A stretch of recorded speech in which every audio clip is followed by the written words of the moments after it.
My name is Dr. Edward Fruitman. I'm a board-certified psychiatrist. I'm a medical director of Trifecta.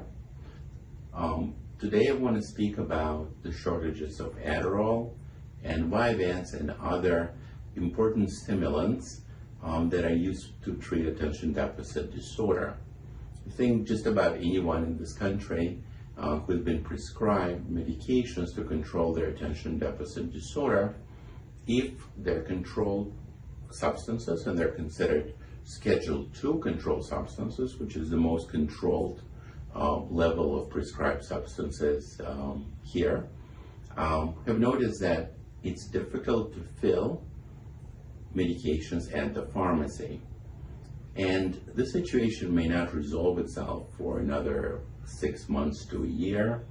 And it's a complicated issue, and I think it's something that is for DEA and FDA to fix. Right now, I understand that this policy is directed towards eliminating some of the bad players in the prescribers market. Right, there are some companies who have emerged over the course of the pandemic that have been very cavalier about their prescribing habits, and as a result, there's a lot more prescriptions for stimulants. So, not something that I or my patients can resolve.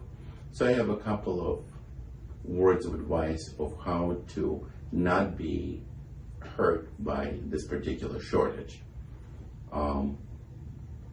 Number one, I think, the most important thing is make sure you fill your medications at the same pharmacy.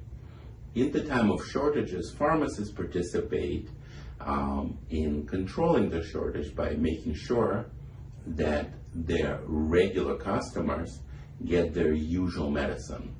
This is something that is, I think, pharmacists honor, to really try to get the right medicine to the right patient. So if you go to the same pharmacy, you would notice that the shortages, unless they're absolute shortages, may not apply to you. Number two is, if you are on a Schedule II controlled substance, and it's either amphetamine-based or methylphenidate-based, if the pharmacist tells you that they don't have your preparation, ask if it's available in a different dosage strengths, or see if there is another class of medicine that's available. As much as we try as doctors to prescribe exactly what is perfect for the patient, but still those medicines are very, very similar.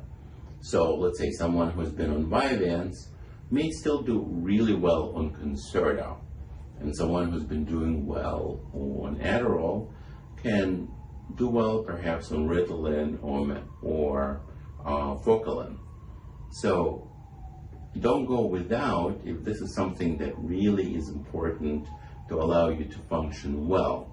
Maybe just change the dosages or brands, because it's not that important.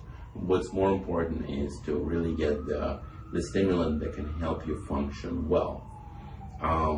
Another option is to see if you really, really need those medications. A lot of times people take stimulants for a long time, and they haven't checked lately, do they still need the same stimulant in the same dose? I know that in the past there were very few non-stimulant medications that helped people with attention deficit disorder. I think Concerta was just about the only one available, and I think Wellbutrin off-label. And if you've tried them and they're less than satisfying, then I obviously don't try them again. But there have been some new medications like Quellbri, which is another non-controlled medication for attention deficit disorder, and it may work quite well, and in a way that's different from Concerta. Like, for example, a medicine that can be titrated up very quickly, and also a medication that does not have the same degree of nausea and no expected weight gain. So trying a non-controlled substance may actually get you out of that problem of feeling controlled Schedule II stimulants that is right now. Also, I really would advocate that every patient who is being hurt by that shortage calls their local representatives of our government. After all, the agencies that are restricting the availability of those medicines, and they really don't mean to hurt doctors like me or perhaps patients like you. And we're just collateral damage, and they should hear about that as well. Thank you for listening. This is Dr. Edward Fruitman, Trifecta.